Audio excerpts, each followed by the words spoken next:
80% des livres auto-édités échouent parce que leurs auteurs font ces 5 erreurs fatales. Vous voulez réussir sur Amazon KDP? Évitez-les à tout prix. Et je vous montre comment dans cette vidéo. C'est parti.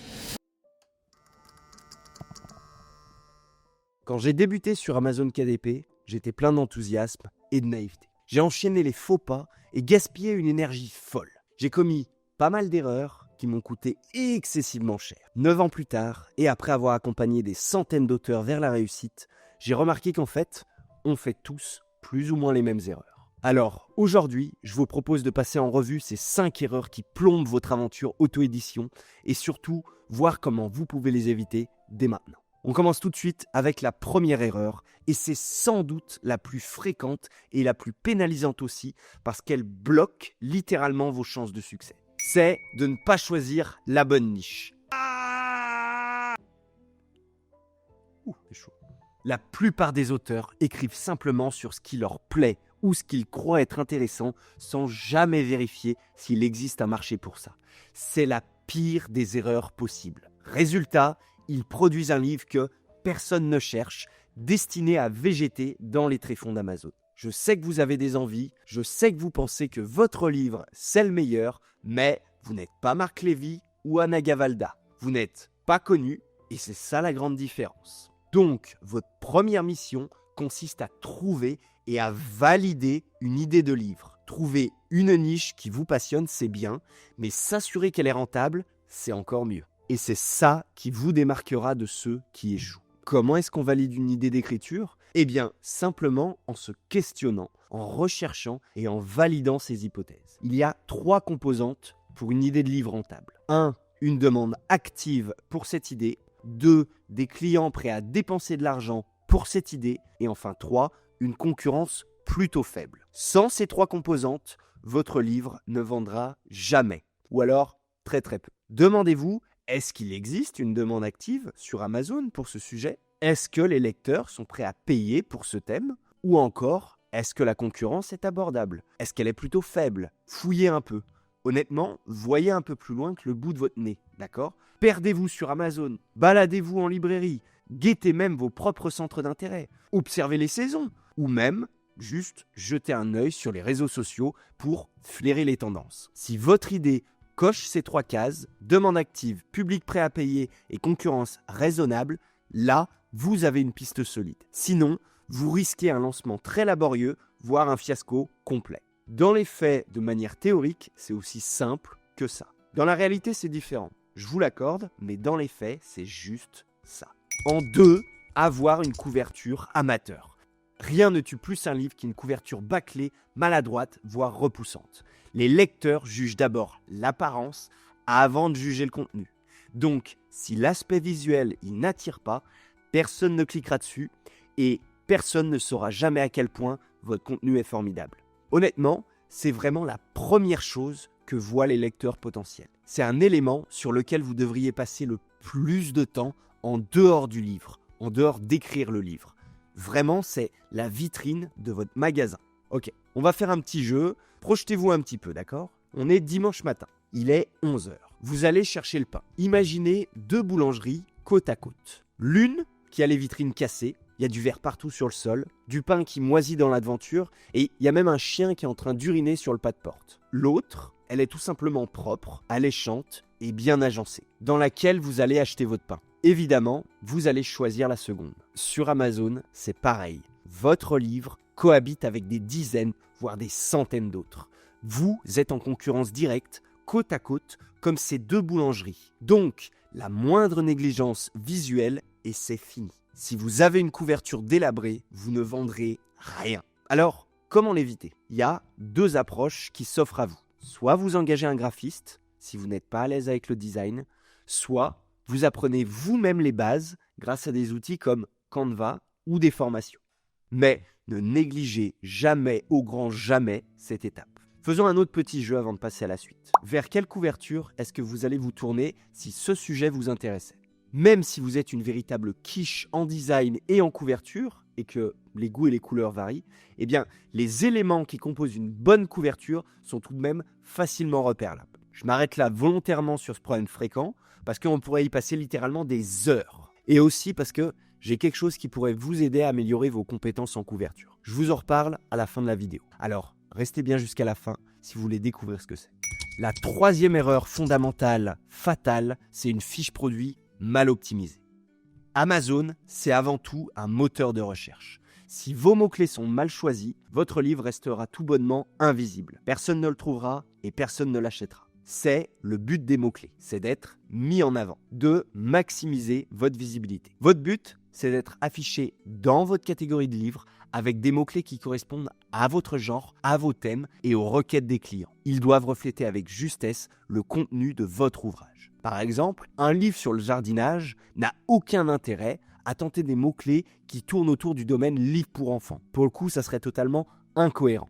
Et c'est évident que si quelqu'un va chercher un livre sur le jardinage, vous n'allez pas apparaître. Même sur les termes de recherche livre pour enfants, vous n'allez pas non plus apparaître parce que ça ne correspond absolument pas à ce thème-là. Vous vous tirez une balle dans le pied. Vos mots-clés doivent matcher, donc doivent être pertinents vis-à-vis du sujet de votre livre. Ils doivent transmettre l'essence du livre. Donc, renseignez correctement les 7 cases de mots-clés que vous pouvez utiliser sur Amazon, mais également peaufinez votre titre et votre sous-titre. C'est là que tout se joue en matière de visibilité. Sinon, c'est comme si vous rangiez le poisson frais à côté des boîtes de conserve. Ça n'a aucun sens et c'est complètement con. Bien, deuxième des choses, quand on parle de fiches produits, on ne parle pas uniquement de mots-clés, donc du SEO pur sur Amazon, mais on parle aussi de la description du livre. En quelques secondes, vos lecteurs doivent comprendre de quoi parle votre livre et pourquoi ils en ont besoin. Pourquoi ? Parce que c'est ce qui va toucher au cœur vos potentiels lecteurs. Son but à cette page produit, c'est de donner envie de passer à l'achat,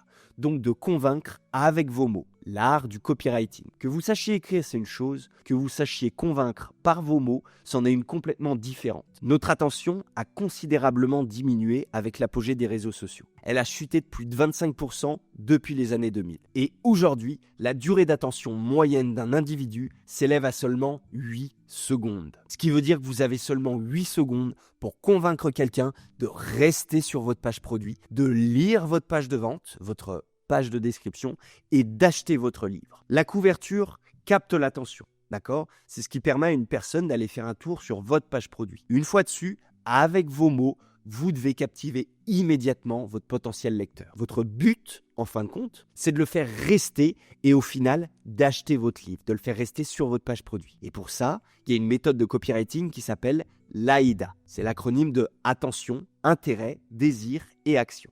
C'est une des meilleures méthodes pour convaincre quelqu'un d'acheter votre livre sur Amazon. De par vos mots, vous allez devoir essayer de capter immédiatement l'attention de vos visiteurs. Une phrase choc, une statistique effarante, ce que vous voulez, mais vos lecteurs doivent se questionner immédiatement, en bien ou en mal. Mais ils doivent se questionner. Ça, c'était pour l'attention. Dans les étapes d'après, l'intérêt et le désir, vous allez devoir tout simplement faire monter la sauce. D'accord ? Faire monter l'intérêt du lecteur pour ce sujet, ou bien pour ce thème si vous écrivez de la fiction. Mais vraiment, lui donner envie de véritablement désirer ce livre. Il doit le vouloir comme une envie insatiable, une envie inassouvie, pour qu'au final, il ne fasse plus qu'une seule action, acheter ce livre. Et cette action, vous devez lui dire directement. Pour imager tout ça, je vais vous présenter une page de vente. Une page produit qui retrace tous ces différents éléments. Alors, c'est un livre que j'ai publié il y a assez longtemps et que j'ai un peu même carrément délaissé depuis, mais qui tourne toujours et qui, au summum de sa forme, rapportait 1 200 € par mois. Et c'est surtout un excellent exemple sur ce qu'est une bonne page de vente. Pour le coup, je ne vais pas la détailler ici, on a encore 2 autres problèmes à voir et surtout comment les contourner. Vous allez pouvoir retrouver un lien sous cette vidéo, donc dans la description, qui vous renvoie vers comment j'avais construit cette page de vente et toute la réflexion autour. C'était une vidéo que j'avais tournée à l'époque. Vous irez après, on n'a pas encore fini. Je reprends. Une mauvaise page produit nuit également énormément à votre livre. C'est quelque chose que vous devez travailler si vous voulez être mis en avant. Comment l'éviter ? Eh bien, tout simplement en apprenant à rédiger une fiche produit, une page produit, qui attire et convertit les lecteurs et qui plaît à Amazon. En clair, une fiche produit efficace, elle allie pertinence des mots-clés et une description accrocheuse. C'est tout. Si vous négligez l'un de ces 2 aspects, c'est juste se condamner à la marginalité, se condamner à voir son livre tomber dans les méandres d'Amazon. Bien, Passons à l'erreur numéro 4. Ne pas faire de marketing. S'imaginer qu'un bon livre se vendra tout seul, c'est comme faire de l'œil à une fille dans le noir. Vous savez ce que vous faites, mais personne d'autre ne le sait. Attends. Sans visibilité, sans effort de promotion, votre ouvrage y restera inconnu au bataillon. C'est véritablement quelque chose de très important. Tout est question de visibilité, encore une fois. Aujourd'hui, dans notre époque contemporaine, tout tourne autour du marketing. Vous devez faire la promotion de votre livre. Vous devez mettre votre livre en avant. Réseaux sociaux, bouche à oreille, publicité Amazon, bref, tout ce que vous voulez. Variez les canaux pour toucher un maximum de lecteurs potentiels. Mais vous devez en parler. Vous devez donner ce coup de pouce à votre livre. Il ne suffit pas de publier et d'attendre. On est bien d'accord ? Alors, je vous en parlerai plus en détail de comment dompter la publicité Amazon dans une prochaine vidéo. J'y consacrerai une vidéo entière parce que la publicité Amazon et les stratégies de promotion méritent qu'on s'y attarde. Il y a beaucoup de choses à apprendre vis-à-vis de la publicité Amazon, donc on verra ça un petit peu plus tard. Assurez-vous d'être abonné si vous voulez maîtriser cet aspect primordial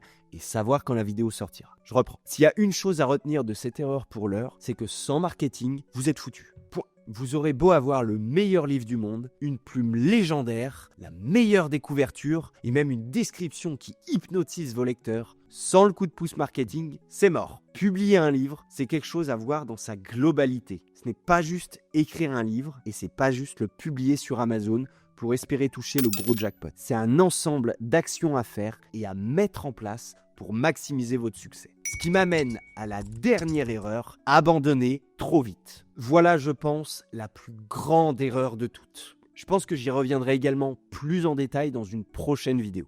L'auto-édition, ce n'est pas un sprint, mais un marathon. Il ne faut pas s'appeler Usain Bolt pour réussir. Beaucoup de nouveaux auteurs se lancent la tête pleine de rêves, des étoiles plein les yeux, prêts à conquérir le marché de l'auto-édition. Mais la grande majorité du temps, ils voient que les ventes ne décollent pas tout de suite et jettent l'éponge après à peine un mois ou deux. Accessoirement, ils auront aussi commis une ou plusieurs erreurs que nous venons de citer. Il faut persévérer. Construire une carrière en auto-édition, ça prend du temps, de l'apprentissage et des ajustements constants. Les résultats, ils viennent rarement en un claquement de doigts. Quand la machine finit par se mettre en marche, vous récoltez les fruits de vos efforts sur le long terme. Un gagnant, c'est juste un perdant qui a essayé une fois de plus. C'est tout. On publie, on teste, on optimise, on fait différemment, on apprend et on recommence, etc. Et pour réussir à travers ce processus, il faut impérativement se donner du temps. Au moins 6 à 12 mois pour voir des résultats. Pour véritablement avoir des résultats, j'entends par là. Autorisez-vous au moins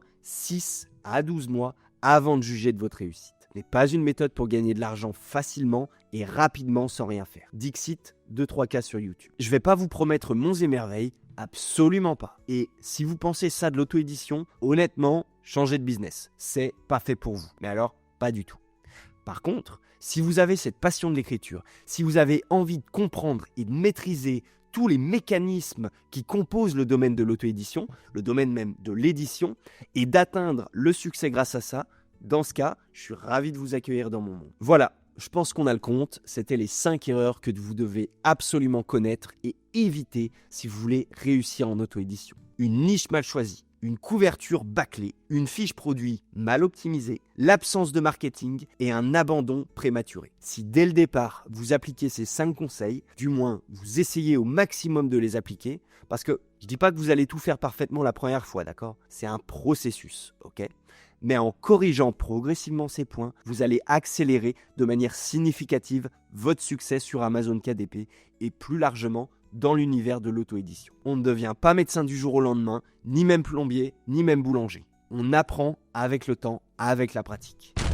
Ok, je vous l'avais promis un petit peu plus tôt dans cette vidéo, mais pour aller plus loin, je mets à votre disposition un atelier gratuit baptisé « Rendre votre livre irrésistible ». Dedans, je détaille les mécanismes pour améliorer vos couvertures, booster votre présentation et adopter les bons réflexes. Vous pouvez trouver le lien en description de la vidéo. Alors, n'hésitez pas à l'explorer, il regorge de conseils concrets. Je crois que j'ai tourné cet atelier l'année dernière, mais il est toujours applicable aujourd'hui. Alors, n'hésitez pas à en abuser. Dedans, je vous partage tellement de valeur et en plus, c'est gratuit. Merveilleux, non ? Qu'est-ce que vous voulez de plus ? Je peux pas faire plus là.